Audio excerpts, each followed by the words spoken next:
a conversation in person is always the best way to go. But my goodness, that has become impossible, hasn't it?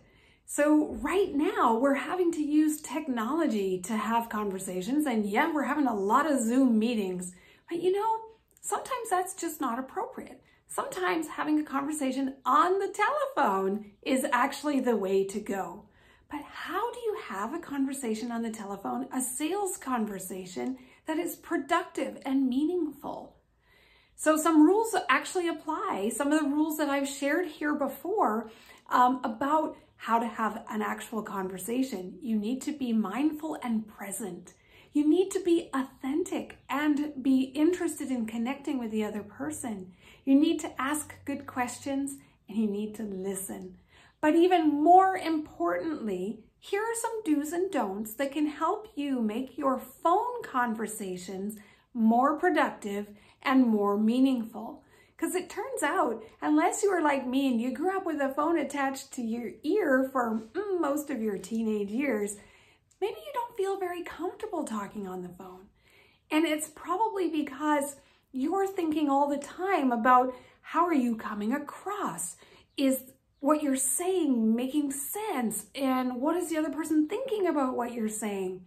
Here's the thing, you gotta stop all of that and make it about the other person. So here's some do's and don'ts. These are like really top line stuff. And then I want you to think more about how to be mindfully present in your conversation and how to really listen and how to make it about the other person. Okay, starting at the top. Do stand up, smile. Those things put energy and warmth into your voice. And when you're talking on the telephone, you lose so many of those visual cues, of course, but you also lose some of the range of your tone of voice. And so communication becomes that much more difficult. So when you stand up and you smile, that communicates through your voice, and that's so important. Another thing you want to do is make sure that you minimize all distractions. Don't have your computer open when you're talking on the phone and getting those email notifications. You want to focus on the person you're speaking to.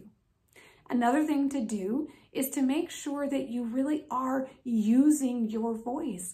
Put all of your authentic self and your humanity into your voice and really, really make that rich and warm. Here are a couple of don'ts. And this one is really something we're all guilty of. Don't multitask.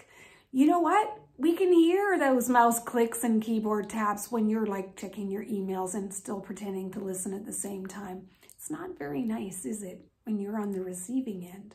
So if you're making the phone call, don't do it. Make sure you don't have anything in your mouth, gum, food, whatever. I mean, remember, we're focusing on the other person. And if you have those things in your mouth, it's going to impact your phone conversation. It's going to make it harder to hear and understand you. And that brings me to one more point. Speakerphones. You know what? They're really awful. When you're trying to have a one-to-one conversation with somebody, remember I said that we already lost all of our visual cues, and the phone strips out the top and the bottom of our voice tonality.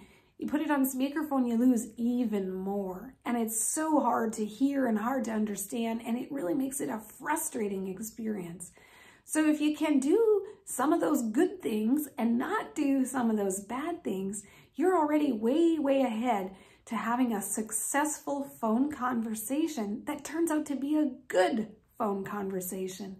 Now it's up to you, whether that's a sales conversation or just a connecting, hey, let me find out what's going on in your life conversation. I'm Kim Frederick, and I'm a sales conversation coach. If this is something that I can help you practice, I would be more than happy to do so, because it turns out, just like anything else, practicing really does make us get better at these skills. Bye for now.